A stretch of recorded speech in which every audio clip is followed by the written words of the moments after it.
আসসালামু আলাইকুম। আপনারা সব কেমন আছেন? আশা করছি যে যেখান থেকে ভিডিওটা দেখছেন সকলেই ভালো আছেন। মিশুর হেসেলে আপনাদের সবাইকে ওয়েলকাম। আজকে আমি আবারও একটা রেসিপি নিয়ে এসেছি। আজকে আমি আপনাদের সাথে শেয়ার করব কিভাবে এগ রাইস বানাতে হয়। একদম খুব সহজ পদ্ধতি, যারা একদম রান্না জানেন না তারাও এটা পারবেন।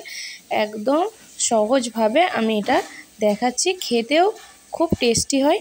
তো চলুন দেখা যাক আমার কি লাগছে এগ রাইসটা বানাতে। এখানে আমি নিয়ে নিয়েছি 1 বাটি ভাত, এখানে নিয়েছি আমি একটা ডিম, এখানে নিয়ে নিয়েছি একটা পেঁয়াজ কুচি আর কয়েক কোটি রসুনের কুচি, আর এখানে কয়েক কোটি গুঁড়ো মশলা নিয়েছি, যেমন লঙ্কা, হলুদ, নুন, জিরে আর গোটা জিরে। এবার আমি কড়াইয়ে তেল দিয়েছি, এবার আমি ডিমটাকে ভেজে নেব আগে।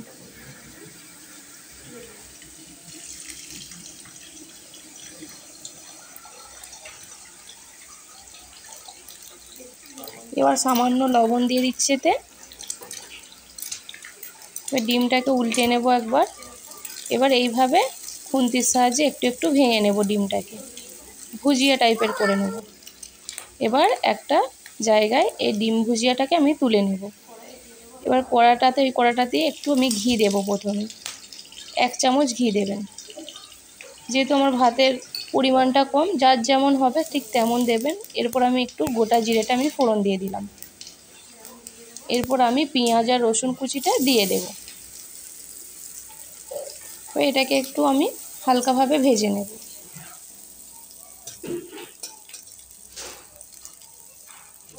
এরপর এখানে আমি স্বাদ মতন লবণ দেব। এরপর আমি যে মশলাগুলো ছিল এগুলো সব এর মধ্যে দিয়ে দেব, দিয়ে এটাকে আবার একটু ভালো করে ভেজে নেব।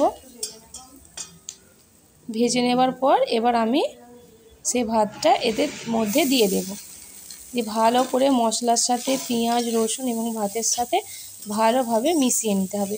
আর লো ফ্লেমে রাখবে, হাই দেবেন না। দেখতেই পাচ্ছেন আমার একেবারে ভাতটা মিশানো হয়ে গেছে মশলার সাথে। এর ওপর আমি দিয়ে দেব সেই ডিম ভুজিয়া করে রাখা সেই ডিমগুলো,